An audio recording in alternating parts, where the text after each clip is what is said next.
Hi, welcome back. Last class in coagulation. Coagulation is the aggregation of conversion of a colloid into precipitate. That is, the colloidal particles aggregate to form particles of larger size and get settled. That is what is coagulation. And there methods are methods that is persistent electrophoresis, persistent dialysis, application of oppositely charged salt. Then addition of suitable electrolyte. Addition of suitable electrolyte. Addition of suitable electrolyte. നാലാമത്തെ point ആണ് നമ്മൾ ഇന്ന് കൂടുതൽ discuss ചെയ്യുന്നത്. So the coagulation of salt by the addition of suitable electrolyte. So നമുക്ക് ശരിക്കും conversion of a colloid into precipitate by the addition of suitable electrolyte. It is known as coagulation. അങ്ങനെയും പറയാം. ബാക്കി മൂന്ന് മെത്തേഡ്സ് ഉണ്ട് കേട്ടോ. അത് അതിന്റെ കൂടെയുള്ള മെത്തേഡ്സ് തന്നെയാണ്. So addition of suitable electrolyte, that is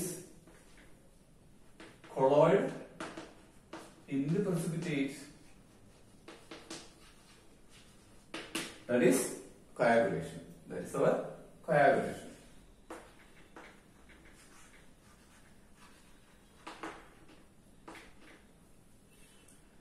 നമുക്ക് ഏത് കൊളോയിഡിനെയും അതിന്റെ ഓപ്പോസിറ്റ് ചാർജ് കിട്ടത്തക്ക രീതിയിലുള്ള അയോൺ പ്രസന്റ് ആയിട്ടുള്ള ഒരു ഇലക്ട്രോലൈറ്റ് ചേർത്ത് കൊടുത്താല് coagulation വിധേയമാക്കാൻ പറ്റും. അതാണ് കഴിഞ്ഞ ദിവസം ഞാൻ പറഞ്ഞിരിക്കുന്നത്, കഴിഞ്ഞ ക്ലാസ്സിൽ ഞാൻ പറഞ്ഞിരിക്കുന്നത്. ഇപ്പോ ഉദാഹരണത്തിന് ഇതൊരു നെഗറ്റീവ്ലി ചാർജ് കൊളോയിഡാണ്. ഈ നെഗറ്റീവ്ലി ചാർജ് കൊളോയിഡിനകത്തേക്ക് ഒരു പോസിറ്റീവ് ചാർജ് വന്ന് കയറിയാല് തീർച്ചയായിട്ടും ചാർജ് ന്യൂട്രലൈസ് ചെയ്യപ്പെടും. ഉദാഹരണത്തിന് ഇതിനകത്തേക്ക് Na+ ആണ് വരുന്നത് വിചാരിച്ചു. അങ്ങനെയാണ് എന്താവും, ഈ Na+ന്റെ പോസിറ്റീവും ഇതും ചാർജ് ന്യൂട്രലൈസ് ചെയ്യപ്പെടുകയും അങ്ങനെ കൊളോയിഡൽ പാർട്ടിക്കിൾ അഗ്രിഗേറ്റ് ചെയ്തിട്ട് പ്രസിപ്പിറ്റേറ്റ് ആവുകയും ചെയ്യും. അങ്ങനെ സോഡിയത്തിന്റെ പാർട്ടിക്കിൾ ഉണ്ടാവും. ഓക്കെ, അപ്പൊ സോഡിയം പ്ലസ് പോസിറ്റീവ് കിട്ടണമെങ്കിൽ നമ്മൾ ഏത് ആഡ് ചെയ്താൽ മതി? സോഡിയം ക്ലോറൈഡ് ആഡ് ചെയ്ത് കൊടുത്താൽ മതി. അപ്പോ നമ്മുടെ ഇവിടെ അനുയോജ്യമായ ഇലക്ട്രോലൈറ്റ് എന്ന് പറയുന്നത് സോഡിയം ക്ലോറൈഡ് ആണ്. ഇനി Ba2+ ആഡ് ചെയ്യാം. Ba2+ കിട്ടണമെങ്കിൽ നമ്മൾ എന്താ ആഡ് ചെയ്താൽ മതി? ബേരിയം ക്ലോറൈഡ് ആഡ് ചെയ്ത് കൊടുത്താൽ മതി. നമ്മുടെ അനുയോജ്യമായ ഒരു ഇലക്ട്രോലൈറ്റ് എന്ന് പറയുന്നത് barium chloride, suitable electrolyte barium chloride ആണ്. റൈറ്റ്? അല്ലെങ്കിൽ Al3+ ആഡ് ചെയ്യാം. അനുയോജ്യമായ ഇലക്ട്രോലൈറ്റ് Al3 ആണ്, അല്ലെങ്കിൽ അലുമിനിയം നൈട്രേറ്റ് ആണ്. അപ്പോ ഇവിടെയുള്ള വ്യത്യാസം എന്താണ്? അതേപോലെ ഞാൻ പോസിറ്റീവിനോട് പറഞ്ഞിട്ട് പറയാം. ഒരു പോസിറ്റീവ് ചാർജുള്ള കൊളോയിഡ്, ഇതിനകത്തേക്ക് നമുക്ക് ഒരു നെഗറ്റീവ് ചാർജുള്ള ഒരു ഒരു അയോൺ കിട്ടത്തക്ക രീതിയിൽ ഇലക്ട്രോലൈറ്റ് ചേർത്താൽ അത് ന്യൂട്രലൈസ് ചെയ്യപ്പെടും, അഗ്രിഗേറ്റ് ചെയ്യും, coagulation നടത്തും. അല്ലെങ്കിൽ എന്താ പറയാ, SO4 അഗൈൻ നെഗറ്റീവ് ചാർജുള്ള അയോൺ ആണ്. അത് നമുക്ക് ഈ SO4 കിട്ടുന്ന രീതിയിൽ ഒരു ഇലക്ട്രോലൈറ്റ് H2SO4 ചേർത്ത് കൊടുത്താൽ മതി, അല്ലെങ്കിൽ പൊട്ടാസ്യം സൾഫേറ്റ് ചേർത്ത് കൊടുത്താൽ മതി. Just matter. Then PO4 phosphate ion, ഇതും നെഗറ്റീവ്ലി ചാർജിലാണ്, ഇതിനെ ന്യൂട്രലൈസ് ചെയ്യും, തീർച്ചയായിട്ടും coagulation നടക്കും. അല്ലെങ്കിൽ potassium ഫെറോസയനൈഡ്, that is FeCN6 4- K4 ഒക്കെ നമുക്ക് കിട്ടും പൊട്ടാസ്യം ഫെറോസയനൈഡ്. അപ്പൊ ഇതിനകത്ത് 4 നെഗറ്റീവ് ചാർജുകൾ. അപ്പൊ നെഗറ്റീവ് ചാർജിനെ ന്യൂട്രലൈസ് ചെയ്യും. അതുപോലെ ഇവിടെ SN4 പോസിറ്റീവ് ആണെങ്കിൽ തീർച്ചയായിട്ടും ന്യൂട്രലൈസ് ചെയ്യും. ഇനി ഇത് തമ്മിലുള്ള ഒരു വ്യത്യാസം എന്താണെന്ന് നോക്കിയാൽ, ഇവിടെ Na പോസിറ്റീവ് ആണ് ആഡ് ചെയ്യുന്നതെങ്കിൽ തീർച്ചയായിട്ടും Na പോസിറ്റീവിന് ഒരു positive charge, single positive charge ഉള്ളൂ. അപ്പൊ ഒരു നെഗറ്റീവ് ചാർജ് ഉള്ള അല്ലെങ്കിൽ ഒരു കൊളോയിഡൽ പാർട്ടിക്കിളിനെ ന്യൂട്രലൈസ് ചെയ്യാൻ പറ്റുള്ളൂ. അപ്പൊ ഒരു കൊളോയിഡൽ പാർട്ടിക്കിളിന്റെ coagulationന് ഒരു Na+ പറ്റും, അല്ലെങ്കിൽ Na പോസിറ്റീവിന് ഒരു കൊളോയിഡൽ പാർട്ടിക്കിളിനെ മാത്രമേ coagulationന് വിധേയമാക്കാൻ പറ്റുള്ളൂ എന്നർത്ഥം. But Ba2 positive, two positive charges are there, two equivalents of positive charges, so it can neutralize two colloidal particles, right? It can neutralize two colloidal particles. പാർട്ടിക്കിളിനെ neutralise ചെയ്യാൻ വെച്ചാൽ 2 colloidal പാർട്ടിക്കിളിനെ coagulation വിധേയമാക്കാൻ പറ്റും. Al3 positive, 3 equivalent positive charges are there, so it can neutralize 3 colloidal particles.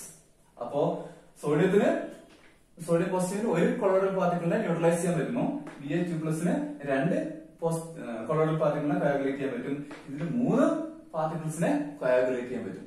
അതേപോലെ ഇവിടെ നോക്കിയാൽ ഇവിടെ ഇതിന് ഒരു കൊളോയിഡൽ പാർട്ടിക്കിളിനെ coagulate ചെയ്യാൻ പറ്റും, ഇതിന് 2 കൊളോയിഡൽ പാർട്ടിക്കിളിനെ coagulate ചെയ്യാൻ പറ്റും, ഇതിന് 3 പാർട്ടിക്കിളിനെ coagulate ചെയ്യാൻ പറ്റും, ഇതിനെ സംബന്ധിച്ചിടത്തോളം 4 കൊളോയിഡൽ പാർട്ടിക്കിളിനെ coagulate ചെയ്യാം അറ്റ് എ ടൈം.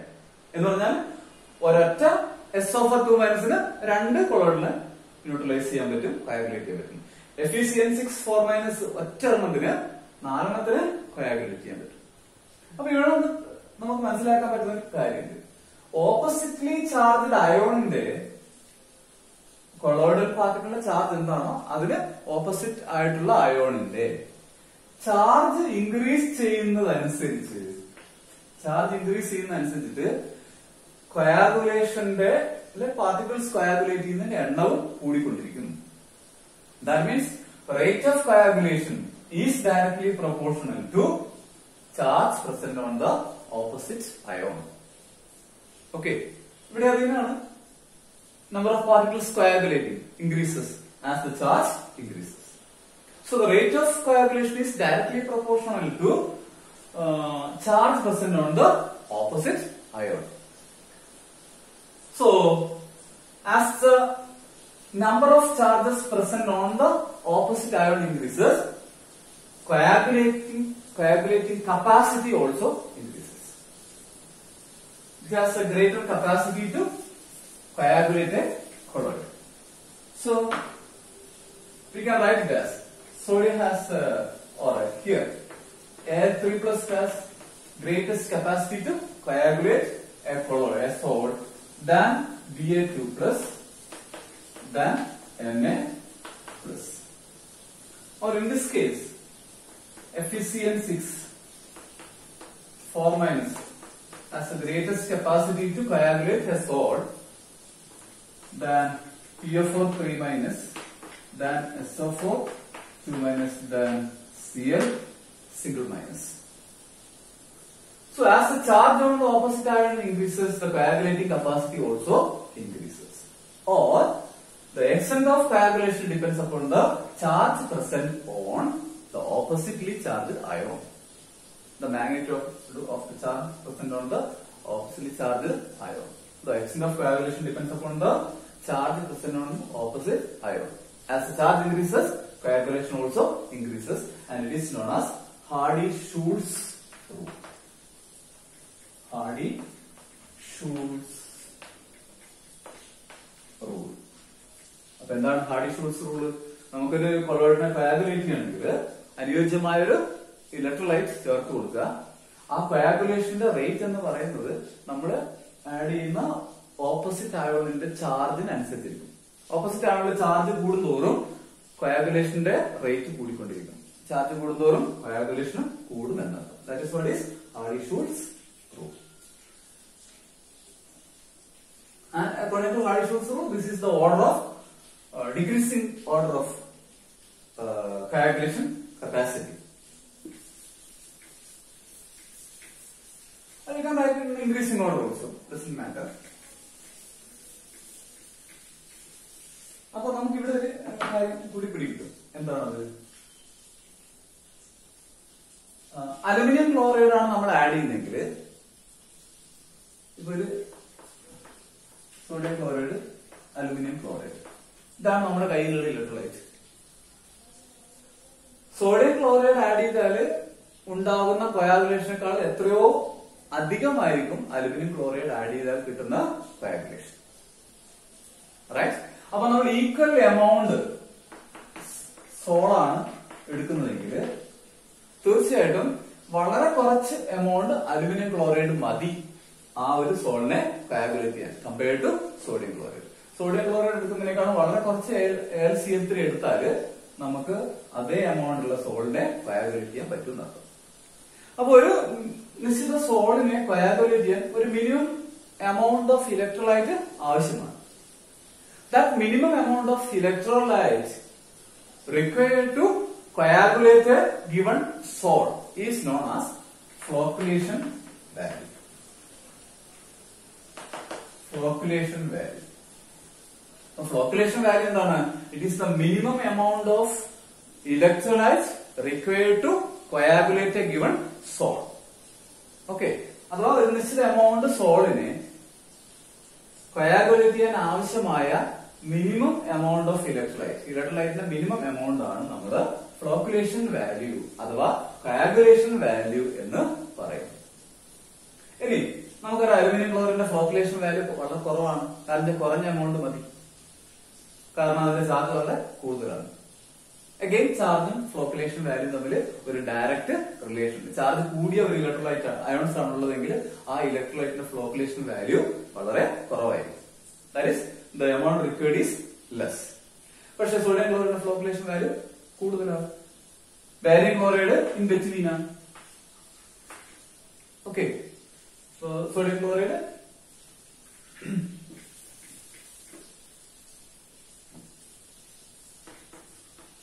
നമ്മൾ നേരത്തെ sodium chloride, barium chloride and LCl3 ഇതെടുത്താൽ നമുക്ക് LCl3 ചാർജ് വളരെ കൂടുതലായിട്ട് coagulation വളരെ എളുപ്പത്തിൽ നടക്കും. അപ്പൊ കുറഞ്ഞ എമൗണ്ട് മതി. അതിന്റെ ഫ്ലോക്കുലേഷൻ വാല്യൂ വളരെ കുറവാണ്. 0.093. ബേരിയം ക്ലോറൈഡ് അത് 0.69 ആണ്. ഇത് 52 ആണ്. And the unit of flocculation value it is millimoles per liter. millimoles per liter ആണ് ഫ്ലോക്കുലേഷൻ വാല്യൂവിന്റെ യൂണിറ്റ്. അപ്പം സോഡിയം ക്ലോറൈഡ് ആണെങ്കിൽ ഒരു സോളിനെ 1 മോൾ സോളിനെ coagulate ചെയ്യാൻ 50 millimoles per liter വേണം. ബേരിയം ക്ലോറൈഡ് ആണെങ്കിൽ 0.69 millimoles മതി. അലുമിനിയം ക്ലോറൈഡ് ആണെങ്കിൽ 0.093 millimoles മതി. അപ്പൊ അത്രയും കുറഞ്ഞ എമൗണ്ട് ഉണ്ടെങ്കിൽ തന്നെ coagulation നടക്കുന്നതാണ്. So that amount of electrolyte required to coagulate a given amount of salt is known as flocculation value. Okay, അപ്പൊ ഫ്ലോക്കുലേഷൻ വാല്യൂ പിന്നെ ഓപ്പോസിറ്റ് ചാർജ് ഉള്ള അയോൺസിന്റെ ചാർജും തമ്മിൽ ഒരു ഡയറക്റ്റ് റിലേഷൻ ഉണ്ടെന്നുള്ള കാര്യം ഓർത്തിരിക്കുക.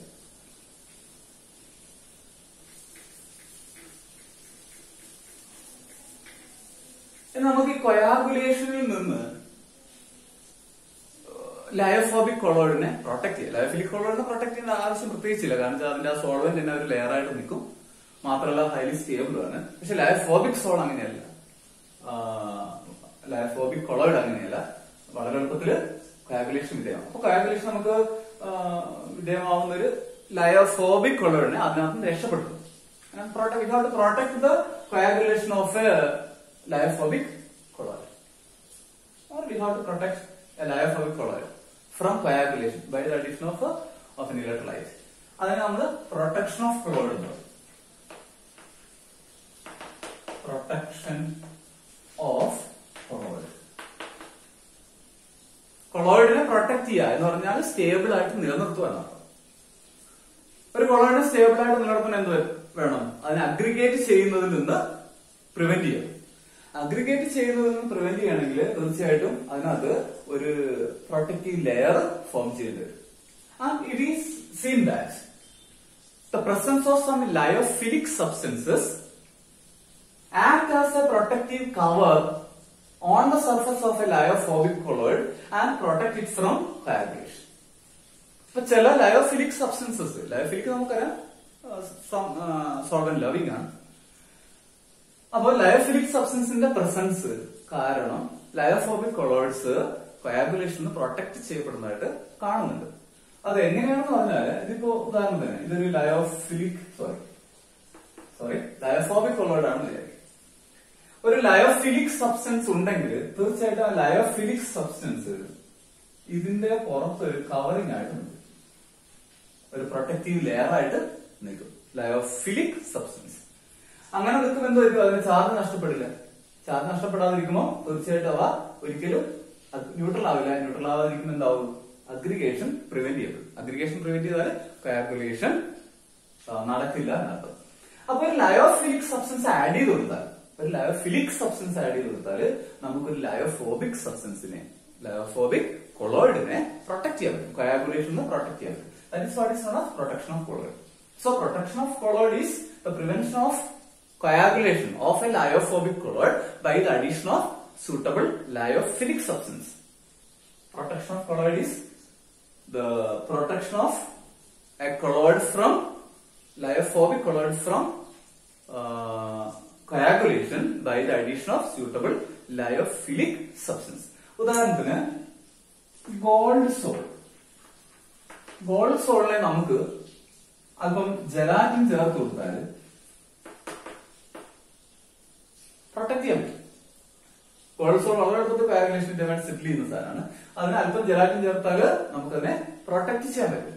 അല്ലെങ്കിൽ ഒരു ഇലക്ട്രോലൈറ്റ്, ഇപ്പൊ സോഡിയം ഹൈഡ്രോക്സൈഡ് പോലുള്ള ഇലക്ട്രോലൈറ്റ് ചേർത്താൽ നമുക്ക് ചിലപ്പോൾ പ്രൊട്ടക്ട് ചെയ്യാൻ പറ്റും. അപ്പൊ ഒരു ലയോഫിലിക് ആയിട്ടുള്ള സബ്സ്റ്റൻസ്, പൊതുവെ നമ്മൾ ജലാറ്റിൻ ഉപയോഗിക്കുന്നത്, ജലാറ്റിൻ പോലെയുള്ള ഏതെങ്കിലും അൽബുമിൻ പോലെയുള്ള സ്റ്റാർച്ച് പോലെയുള്ള ഒരു ലയോഫിലിക് സബ്സ്റ്റൻസ് ചേർത്ത് കൊടുത്താൽ നമുക്ക് ചില സോളിൽ അല്ലെങ്കിൽ കൊളോയിഡൽ പാർട്ടിക്കിളിനെ കോയാഗുലേഷൻ പ്രിവെന്റ് ചെയ്യാൻ പറ്റും. That is known as protection of colloid. ഇനി ഇവിടെ ഒരു ലയോഫിലിക് സബ്സ്റ്റൻസിന്റെ പ്രൊട്ടക്റ്റിംഗ് കപ്പാസിറ്റി നമ്മൾ പറയുന്നത് ഗോൾഡ് നമ്പറിലാണ്. ഗോൾഡ് നമ്പർ എത്രത്തോളം ലയോഫിലിക് സബ്സ്റ്റൻസ് ആവശ്യമുണ്ട് ഒരു കൊളോയിഡിനെ കോയാഗുലേഷനെ പ്രൊട്ടക്ട് ചെയ്യാൻ എത്രത്തോളം ലയോഫിലിക് സബ്സ്റ്റൻസ് ആവശ്യമുണ്ട് എന്ന് നമ്മൾ പറയുന്നത് ഗോൾഡ് നമ്പറിലാണ്. ഉദാഹരണത്തിന് നമ്മുടെ കയ്യിൽ ഇപ്പോ 10 ml gold sol standard gold sol 10 ml എടുത്തു. അതിനകത്തേക്ക് നമ്മൾ 1 ml NaCl 10% സൊല്യൂഷൻ ആഡ് ചെയ്യാം. ഇതിനകത്തേക്ക് ഈ 10 ml ഗോൾഡ് സോളിനകത്തേക്ക് 1 ml 10% സോഡിയം ക്ലോറൈഡ് ആഡ്. നമുക്കറിയാം സോഡിയം ക്ലോറൈഡ് ആയത് എന്തായാലും കോയാഗുലേഷൻ നടക്കും. അപ്പൊ ഇവിടെ ഒരു കോയാഗുലേഷൻ നടക്കും. ഇവിടെ കോയാഗുലേഷൻ നടക്കുന്നതിനെ പ്രിവെന്റ് ചെയ്യാൻ പാകത്തില് എത്രത്തോളം ഇവിടെ നമ്മൾ ചേർക്കുന്ന ജലാറ്റിനാണെന്ന് വിചാരിച്ചു. എമൗണ്ട് ഓഫ് ജലാറ്റിൻ അല്ലെങ്കിൽ amount of lyophilic substance, amount of protective colloid is known as protective colloid. That is the colloid or substance which protecting a colloid in milligram required. അപ്പൊ ഇതിന് ഈ 10 ml ഗോൾഡ് സോളിനെ 1 ml sodium chloride ചേർക്കുമ്പോൾ ഉണ്ടാവുന്ന കോയാഗുലേഷനിൽ നിന്ന് protect ചെയ്യാൻ എത്ര lyophilic substance മില്ലിഗ്രാമിൽ വേണം എന്നുള്ള അളവാണ് gold number. So gold number may be defined as the amount of protective colloid or the amount of lyophilic substance in milligram. Amount of or weight of lyophilic substance or protective colloid in milligram required to prevent the coagulation of 10 ml gold salt by the addition of 10% 1 ml sodium chloride solution. 10 ml gold സോളിനകത്തേക്ക് 10% 1 ml sodium chloride ഒഴിക്കുമ്പോൾ അതിന്റെ coagulation prevent ചെയ്യാൻ എത്ര protective colloid മില്ലിഗ്രാമിൽ ആവശ്യമുണ്ടോ that is what is gold number. That is known as gold number. Okay, so we can discuss the remaining part in our next lecture. Thank you for listening.